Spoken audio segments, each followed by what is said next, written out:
Hello everyone, welcome to Kuldeep classes. The topic of today is climate of India.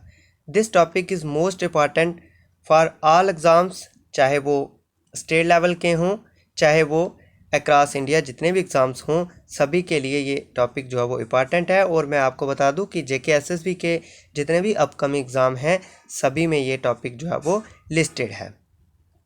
तो climate of India के आज की वाली class में हम पहले जनरल ओवरव्यू देखेंगे क्लाइमेट के बारे में, और फिर हम क्लाइमेट के जो कंट्रोलिंग फैक्टर्स हैं उनके बारे में पढ़ेंगे। और जो नेक्स्ट क्लासेस हम इसी लेक्चर के रिलेटेड आएंगी उसमें हम फैक्टर्स अफेक्टिंग इंडियाज़ क्लाइमेट और जो अदर फैक्टर्स रिस्पॉन्सिबल हैं क्लाइमेट के लिए उसके बारे में हम पढ़ेंगे।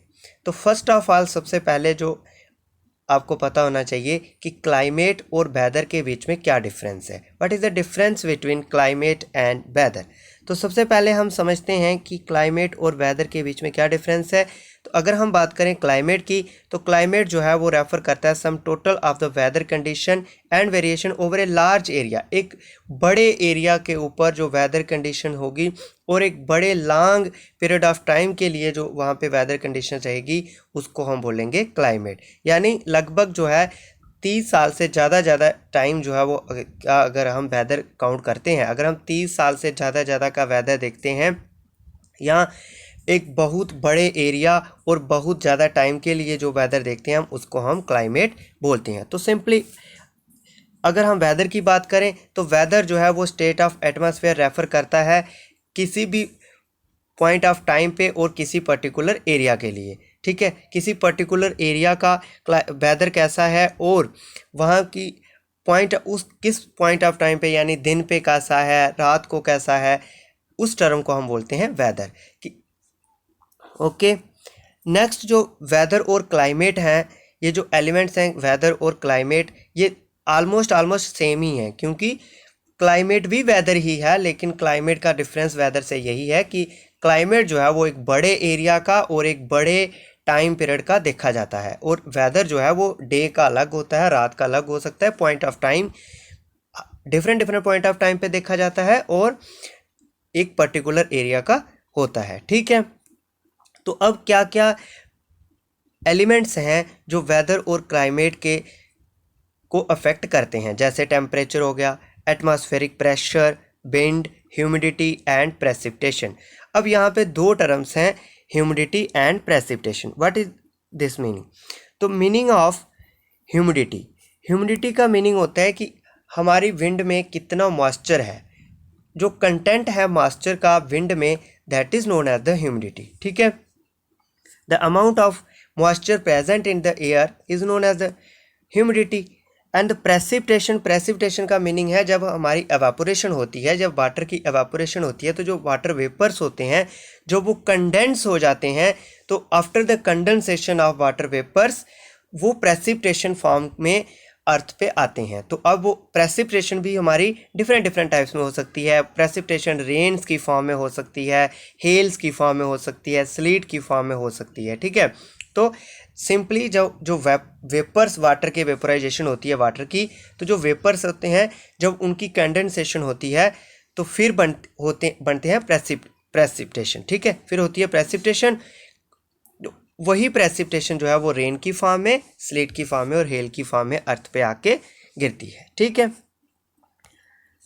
कह रहे you may observe that the weather condition fluctuate very often even within a day. वही मैं आपको कह रहा हूँ कि एक दिन में भी वेदर कंडीशन जो है वो फ्लक्चुएट करती हैं, चेंज होती हैं। चाहे दिन को कुछ और टेम्परेचर होता है, रात को कुछ और होता है, but there is some common pattern over a few weeks or month, that is days are cool or hot. लेकिन ये तो हम कह रहे हैं कि दिन में और दिन का टेम्परेचर अलग हो जाता है, रात का अलग हो जाता है, तो जो वेदर है वो फ्लक्चुएट करता है। इवन यहाँ तक कि एक दिन का भी जो वेदर है वो फ्लक्चुएट करता है, लेकिन एक कॉमन पैटर्न रहता है। कुछ महीनों के लिए या कुछ वीक्स के लिए क्या होता है, दिन गर्म रहते हैं या ठंडे रहते हैं। जैसे अगर हम समर की बात कर लें तो 2-3 महीनों के लिए दिन जो है वो गर्म रहते हैं। ठीक है, विंडी हैं या कॉम हैं, क्लाउडी हैं या ब्राइट हैं, एंड वेट और dry. On the basis of the generalized monthly atmospheric condition, the air is divided into seasons such as winter, summer or rainy season। वही मैंने कहा कि यहाँ तक तो ये तो ठीक है कि दिन का और रात का टेम्परेचर अलग अलग हो जाता है, यानी वेदर जो है वो इवन एक डे का भी जो है वो चेंज होता है, लेकिन एक कॉमन पैटर्न जो है वो कुछ महीनों के लिए या कुछ वीक्स के लिए बनता है। तो उन्हीं के बेसिस पे वो जो 3-4 महीनों के लिए एक कॉमन पैटर्न बनता है, उन्हीं के बेसिस पे जो है वो सीजन्स डिवाइड किए गए हैं, जैसे विंटर हो गया, समर हो गया और रेनी सीजन हो गया। ठीक है, यहाँ तक आपको ये समझ आ गया कि सीजन जो है वो किस तरह से डिवाइड किए गए हैं। The world is divided into a number of climatic regions. जो अगर हम पूरे वर्ल्ड का क्लाइमेट के बारे में पढ़ें तो जो पूरा वर्ल्ड है वो डिफरेंट क्लाइमेटिक रीजन्स में डिवाइड हुआ है। The climate of India is described as the monsoon type. तो अगर आपको ये पूछा जाए कि इंडिया का क्लाइमेट किस टाइप का है, तो इंडिया का क्लाइमेट जो है वो मानसून टाइप का है। The climate of India is type of monsoon type. अब मानसून का क्या मीनिंग है? In Asia this type of climate is found mainly in the south and south east. तो जो हमारा एशिया कॉन्टिनेंट है, एशिया कॉन्टिनेंट के साउथर्न साइड में और साउथ ईस्ट साइड में ही इस तरह का क्लाइमेट जो है वो आपको दिखने को मिलता है। ये हो गया नॉर्थ हमारा, ये हो गया वेस्ट और ये हो गया ईस्ट और ये हो गया साउथ। तो यहाँ पे ये जो इंडियन सब कॉन्टिनेंट जिसको हम बोलते हैं, ये साउथ में जितने भी कंट्रीज़ हैं और ये जो ईस्ट में कंट्रीज़ हैं, यहाँ पे इस टाइप का क्लाइमेट जो है वो मानसून टाइप का क्लाइमेट देखने को मिलता है। अब आपको ये तो पता चल गया कि इंडिया का जो क्लाइमेट है वो मानसून टाइप का है। अब what is the meaning of monsoon? तो जो वर्ड मानसून है ये अरबिक वर्ड है।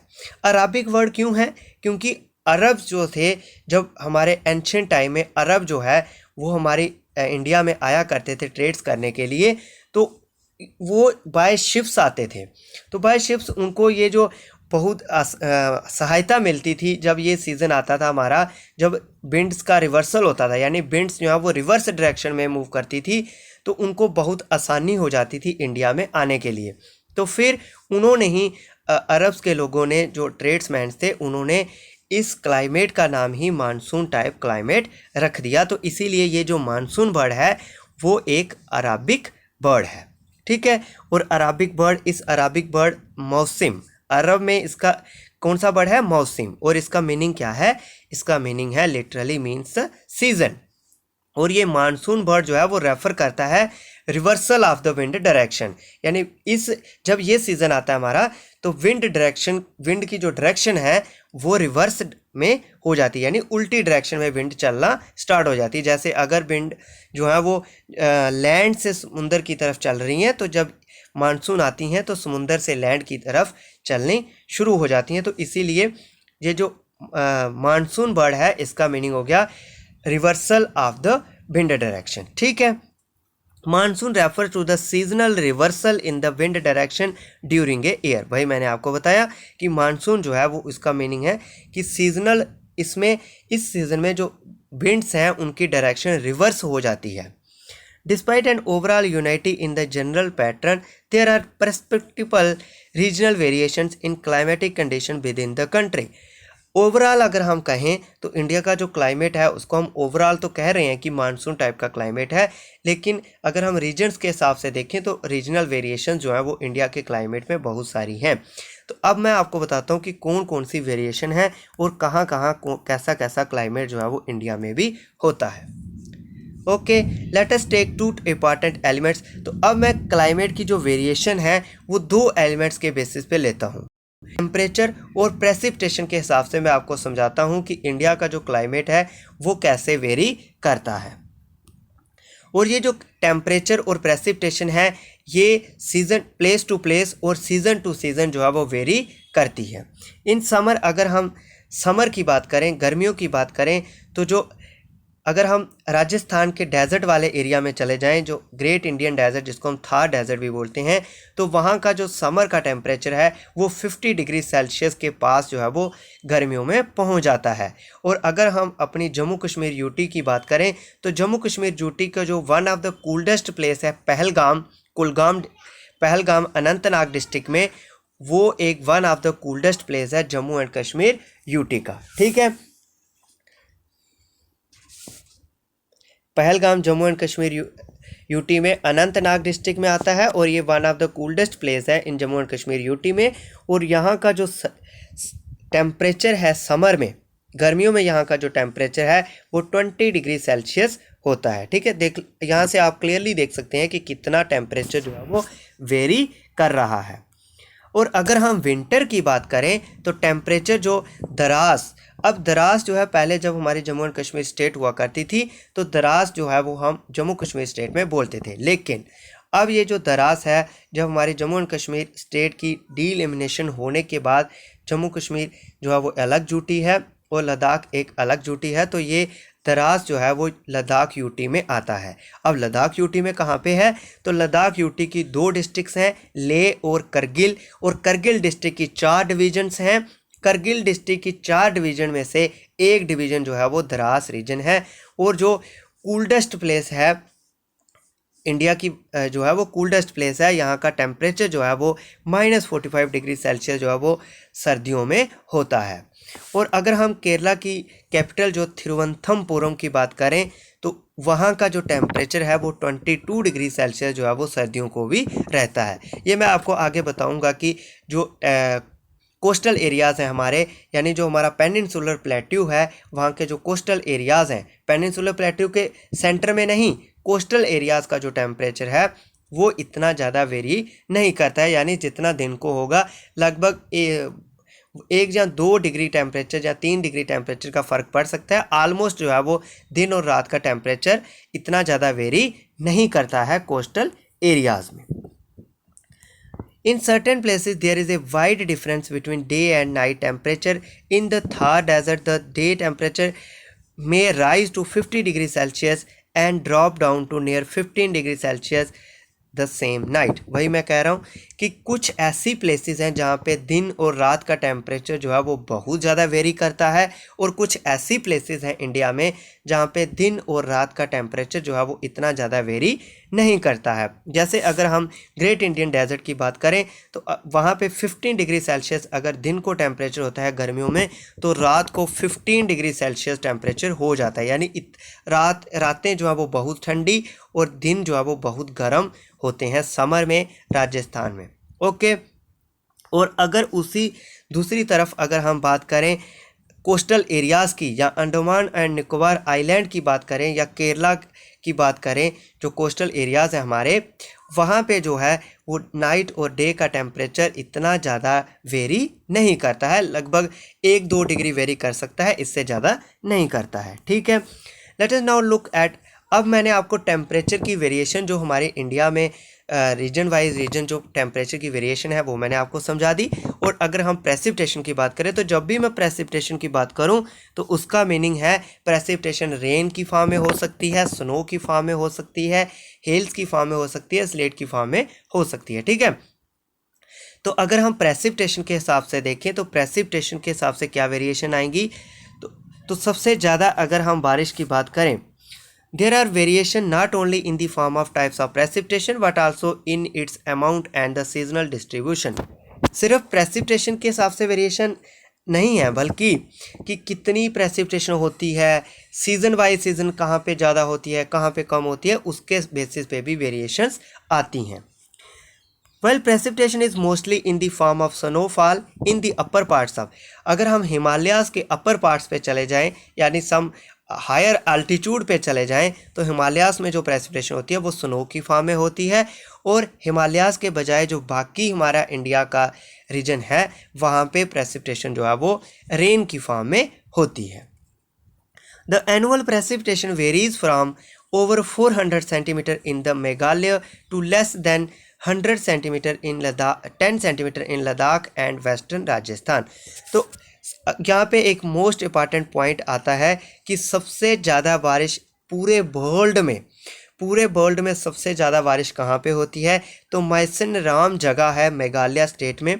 माइसन राम याद रखिएगा, माइसन राम मेघालय में जगह है मेघालय स्टेट में, जहाँ पे पूरे वर्ल्ड की सबसे ज़्यादा बारिश होती है। तो सबसे ज़्यादा बारिश लगभग 400 सेंटीमीटर जो है वो मेघालय में जो माइसन राम जगह है वहाँ पे होती है, और सबसे कम बारिश जो है वो लद्दाख रीजन में अबाउट 10 सेंटीमीटर, और जो हमारा वेस्टर्न राजस्थान है, जब हम वेस्टर्न राजस्थान की बात करेंगे ना, तो राजस्थान जो स्टेट है हमारी, उसके ईस्टर्न साइड आती है जयपुर सिटी, ठीक है, जो कैपिटल सिटी है राजस्थान की। तो वहाँ पे डेजर्ट नहीं है।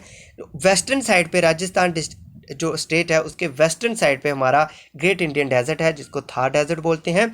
वहाँ पे जो है प्रेसिपिटेशन बहुत कम होती है, लगभग 10 सेंटीमीटर जितनी लद्दाख में होती है उतनी ही वहाँ पे होती है। और कभी कभी पूरे पूरे साल जो है वो यहाँ पे बारिश नहीं होती है डेजर्ट में। Most parts of the country receive rainfall from the June to सितंबर। और जो बड़े सारे मतलब लगभग मोस्ट ऑफ द पार्ट यानी 70% से ज़्यादा पार्ट जो इंडिया के हैं वो जून टू सितंबर जो है वो जब मानसून आती हैं तब रेनफॉल उन पे होता है।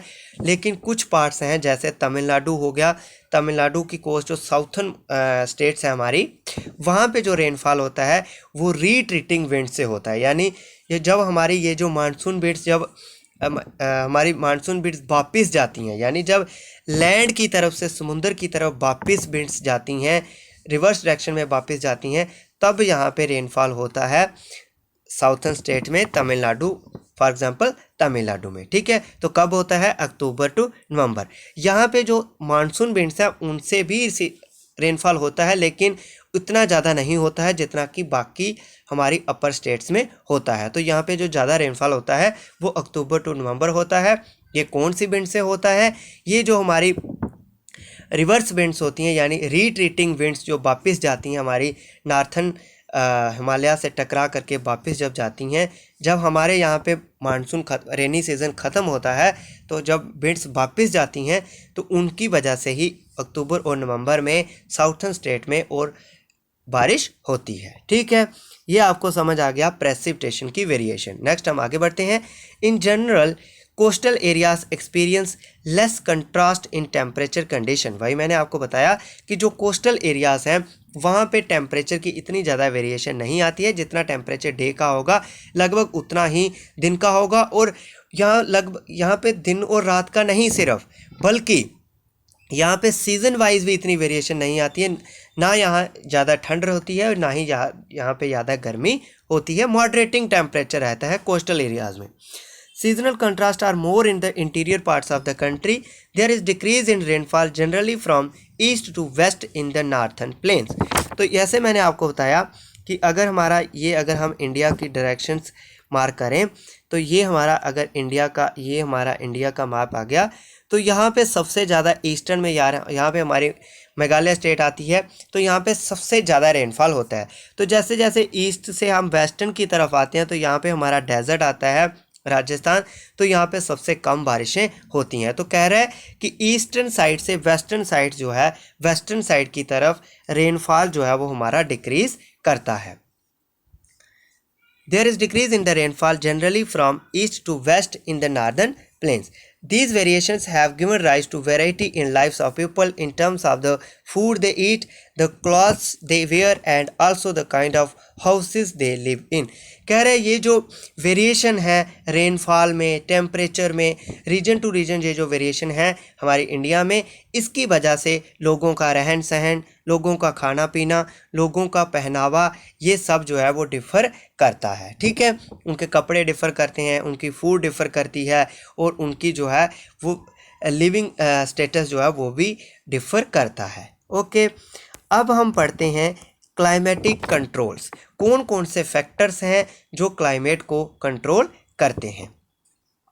There are 6 major controls of the climate of any place. किसी भी जगह का जो क्लाइमेट होता है उसको उसके मेजर कंट्रोलिंग फैक्टर्स जो हैं वो अबाउट 6 कंट्रोलिंग फैक्टर्स होते हैं।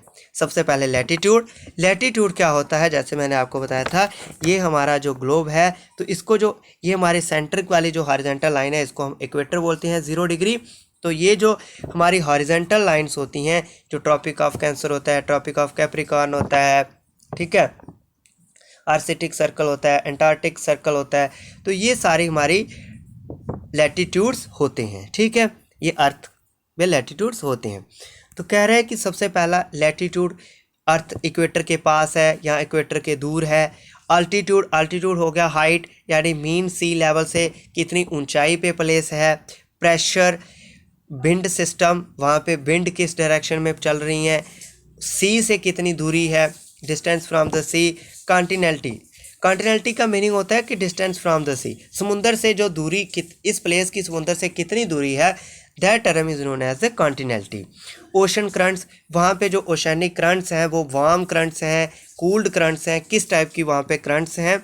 और रिलीफ फीचर्स, अब रिलीफ क्या होता है, रिलीफ का मीनिंग होता है कि माउंटेन, रिलीफ जो टर्म है ये डील करती है हाइट ऑफ द रीजन्स, कि उस रीजन का अल्टीट्यूड कितना है, यानी वो एक मीन सी लेवल से कितनी हाइट पे कोई रीजन है, that is known as the relief of that place. Okay, यानी फिर मैं आपको बता दूं कि कोई रीजन जो है वो मीन सी लेवल से कितनी हाइट पे है, that is known as the relief of that place. Okay, ये मैंने सारे आपको कंट्रोलिंग फैक्टर्स एक्सप्लेन कर दिए हैं। अब हम वन बाय वन इनकी वेरिएशन देखते हैं।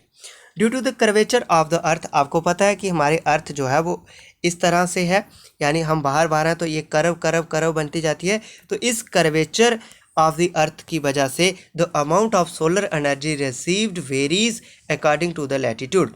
तो जो सोलर एनर्जी हमारे अर्थ पे आती है वो लैटिट्यूड के हिसाब से वेरी करती जाती है। इक्वेटर पे सबसे ज़्यादा गर्मी बढ़ती है, और जैसे जैसे हम पोल्स की तरफ जाते हैं तो जो टेम्परेचर है वो डिक्रीज़ करना शुरू हो जाता है।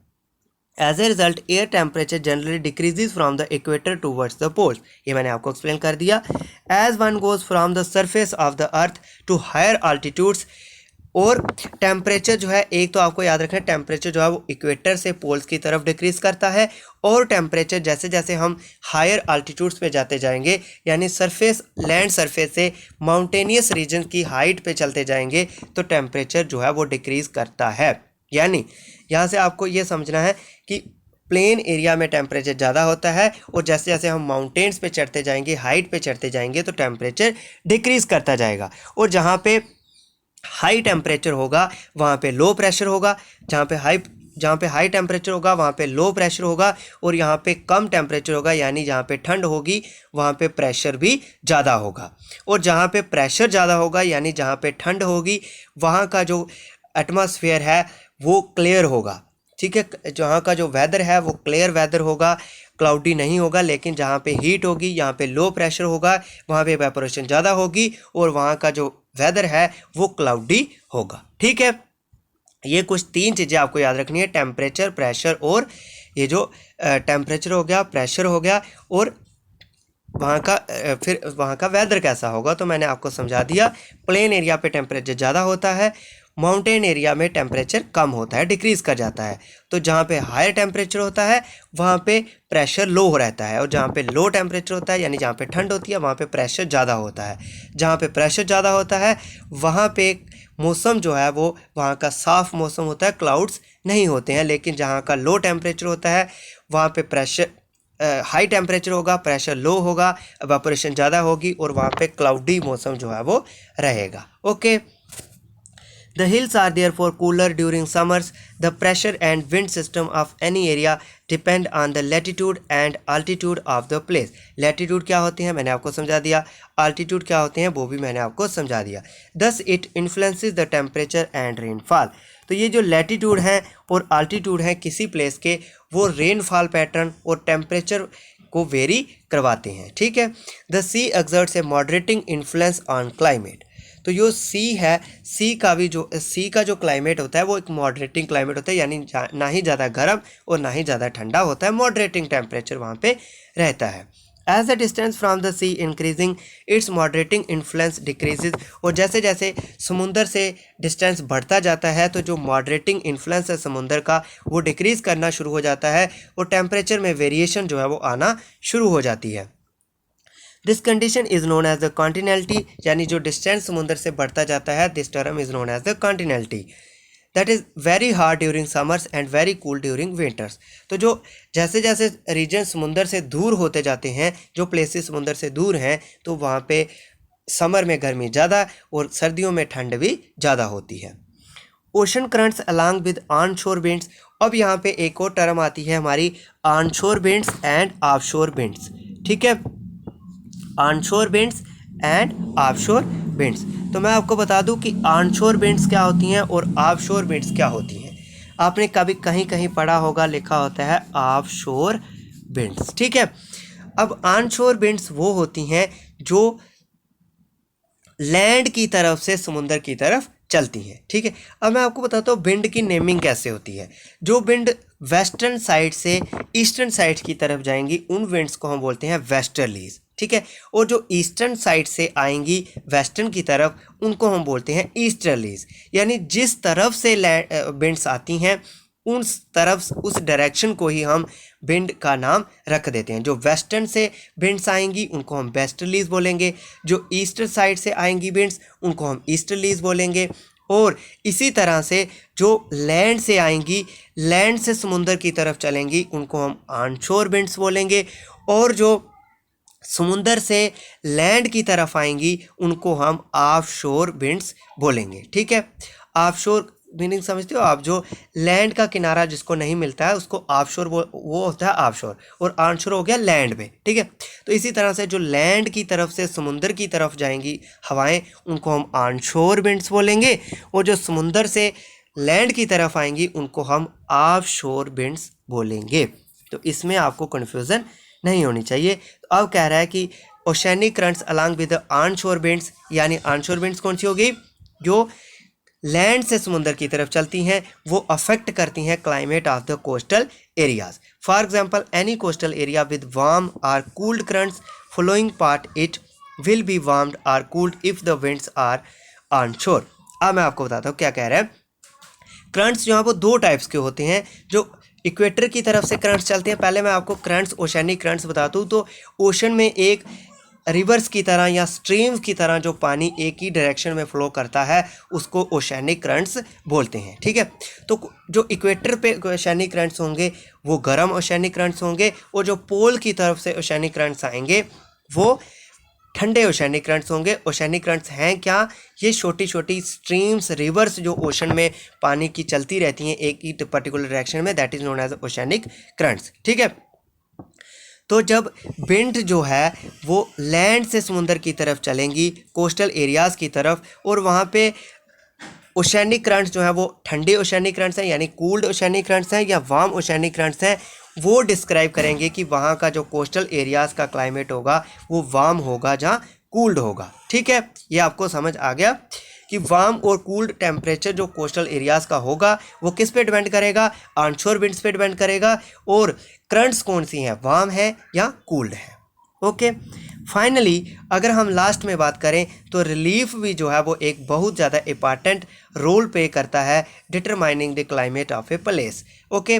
मैंने आपको सारे समझा दिए, latitude, altitude, oceanic currents, pressure, relief.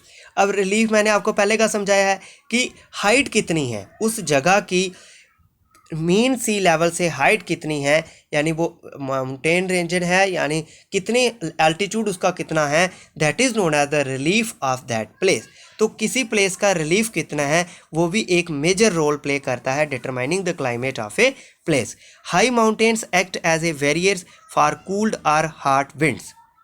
जो ऊंची ऊंची माउंटेन्स होती हैं, जैसे हम अगर हिमालय की बात करें तो जो हवाएं समुंदर की तरफ से आती हैं, यानी ये जो मानसून की बात कर रहे हैं हम, जब ये समुंदर की तरफ से माउंटेन तरफ, नॉर्दर्न प्लेन्स की तरफ आती हैं, तो जब ये हिमालय के साथ टकराती हैं तो वहाँ पे हमारे नॉर्दर्न प्लेन में बारिशें होती हैं, ठीक है। तो इसी तरह से ये जो ऊंची ऊंची माउंटेन्स हैं ये एक बैरियर की तरह काम करती हैं, कूल्ड करंट्स हो, कूल्ड विंड्स हों चाहे वो हार्ड विंड्स हों, ठीक है। हार्ड विंड्स को भी रोकती हैं और कूल्ड विंड्स को भी ये माउंटेन्स जो है वो रोकती हैं। They may also cause precipitation. अगर मैं एग्जांपल के तौर पे आपको बताऊं कि ये हिमालयन जो हमारी ऊंची ऊंची माउंटेन्स हैं ये कैसे रोकती हैं, तो मैं आपको समझाता हूं। जो हमारे नॉर्दर्न प्लेन में मानसून विंड्स से बारिशें होती हैं रेनी सीजन में, ये होती हैं विंड्स जो समुंदर की तरफ से आती हैं नॉर्दर्न प्लेन्स की तरफ, जब ये हिमालय के साथ टकराती हैं तो हमारे नॉर्दर्न प्लेन में बारिशें होती हैं। अब ये हो गया, ये इस तरफ से आई। अब हमारे जो नॉर्दर्न प्लेन में विंटर सीजन में जो बारिश होती है वो इन विंड्स से नहीं होती है, ठीक है। वो किन विंड से होती है? जो हमारा एशिया का जो ऊपर वाला पार्ट है, जैसे अगर हम ये एशिया कॉन्टिनेंट की बात करें तो यहाँ कहीं पे हमारा इंडिया जो है, तो यहाँ से जो विंड्स आती हैं यहाँ पे हिमालय होगा। यहाँ से जो साइबेरिया से, रशिया से जो कूल्ड विंड्स आती हैं, क्योंकि साइबेरिया में आपको पता है पोल के पास है, तो यहाँ पे बहुत सारी बर्फ़ होती है, ठंड होती है। तो जो रशिया से ठंडी विंड्स आती हैं वो हिमालय उनको रोकता है और इंडिया का क्लाइमेट जो है वो इतना ज़्यादा ठंडा नहीं होने देता है, ठीक है। तो इसी कारण ये जो कूल्ड विंड्स जो साइबेरिया से, ये रशिया से हमारी हिमालय के साथ जब टकराती हैं तो इन्हीं की वजह से कुछ जो रेनफॉल हमारा विंटर में नॉर्दर्न प्लेन में होता है वो इन्हीं विंड्स की वजह से होता है, ठीक है। और इन्हीं विंड्स की वजह से हिमालय पे बर्फ़ पड़ती है। जो हमारे हायर आल्टीट्यूड्स हैं हिमालय रीजन के, वहाँ पे बर्फ़ इन्हीं विंड्स की वजह से पड़ती है। ये विंड्स कहाँ से आती हैं? साइबेरिया रीजन से आती हैं, जो रशिया का रीजन है, ठीक है। तो यहाँ पे आपको मैंने समझा दिया कि माउंटेन्स जो हैं वो क्लाइमेट को कंट्रोल करने में या डिटरमाइन करने में कैसे काम करती हैं। They may also cause precipitation if they are high enough and lie in the path of rain bearing winds. Rain bearing winds हो गई ऐसी विंड्स जिनमें मॉइस्चर का कंटेंट होगा, ठीक है। तो अगर जो प्रेसिपिटेशन है वो भी प्रेसिपिटेशन भी रेनफॉल में होगी अगर हाई एनफ जो है वो रेन जो है वो विंड्स में, rain bearing winds high enough होंगी और जो माउंटेन्स हैं वो भी इतनी ऊंची होंगी जो माउंटेन्स विंड्स को टक्कर मार सकें, मतलब विंड्स को रोक सकें। अगर इतनी माउंटेन्स हाई हैं तो वहाँ पे फिर क्या होता है? बारिश होती है, ठीक है। The leeward side of the mountains remains relatively dry. Leeward sides कौन सी होती हैं मैं आपको बता देता हूँ सिंपली। जैसे ये माउंटेन्स है, ठीक है, इस तरफ से जब हवाएं टकराएंगी तो यहाँ पे क्या होगा? बारिशें होंगी। लेकिन जो ये पीछे वाली साइड माउंटेन की बच गई, ये तो लीवार्ड साइड हो गई, यहाँ पे बारिश नहीं होती है और ये लगभग रिमेन्स ड्राई रहता है। जैसे अगर हम लद्दाख की बात करें तो लद्दाख के पीछे की जो रेंजेस हैं, यानी जो हमारी कारगिल वाला रीजन है या जो हमारी नंगा पर्वत वाला रीजन है, जहाँ उससे जो हमारी साउथर्न जो रेंजेस आती हैं वो ऊंची ऊंची रेंजेस हैं, वो बारिशों को लगभग रोक ही देती हैं। जो विंड्स हैं हमारी मानसून विंड्स हैं उनको रोक देती हैं, तो फिर बारिश जो है वो लद्दाख में नहीं होती है, ठीक है। तो उसकी और ये जो पीछे वाली, ये जो माउंटेन की पीछे वाली साइड होगी इसको हम बोलेंगे लीवार्ड साइड या रेन शैडो साइड भी इसको हम बोलते हैं। तो यहाँ पे लगभग बारिशें बहुत कम होती हैं, जैसे हम फॉर एग्जांपल लद्दाख की बात कर लेते हैं, ठीक है। तो यहाँ पे मैंने आपको समझा दिया लीवार्ड साइड भी, ओके। तो नेक्स्ट फ्रेंड्स, यहाँ तक आज का लेक्चर जो है वो हमारा कंप्लीट होता है और अगली क्लास में हम पढ़ेंगे फैक्टर्स अफेक्टिंग इंडियाज़ क्लाइमेट। कौन कौन से फैक्टर्स हैं जो इंडिया के क्लाइमेट को अफेक्ट करते हैं। फिर हम इंडियन मानसून्स के बारे में पढ़ेंगे, ये कैसे आती हैं, कैसे इनका स्ट्रक्चर है। फिर हम नेक्स्ट क्लासेस में हम onset of the monsoon and withdrawal of the monsoons के बारे में पढ़ेंगे और फिर सीजन्स के बारे में, एडवांसिंग मानसून्स के बारे में, रिट्रीटिंग मानसून्स के बारे में, और आफ्टर दैट और भी बहुत सारे पॉइंट्स हैं क्लाइमेट टॉपिक के, उन सभी को हम आगे वाले क्लासेस में कंप्लीट करेंगे। फ्रेंड्स, आई होप आपको आज की क्लास समझ आई होगी। अगर आपको हमारी क्लास समझ तो लाइक करें, वीडियो को शेयर करें एंड अपने दोस्तों के साथ भी शेयर करें। अगर आप हमारे चैनल पर नए हैं तो चैनल को सब्सक्राइब करें, वीडियो को लाइक करें and press the bell icon, ताकि जब भी हम क्लास लें आपको हमारी क्लास की सबसे पहले जो है वो नोटिफिकेशन मिले। तो फ्रेंड्स, मिलते हैं आपके साथ नेक्स्ट क्लास में, तब तक के लिए बाय बाय।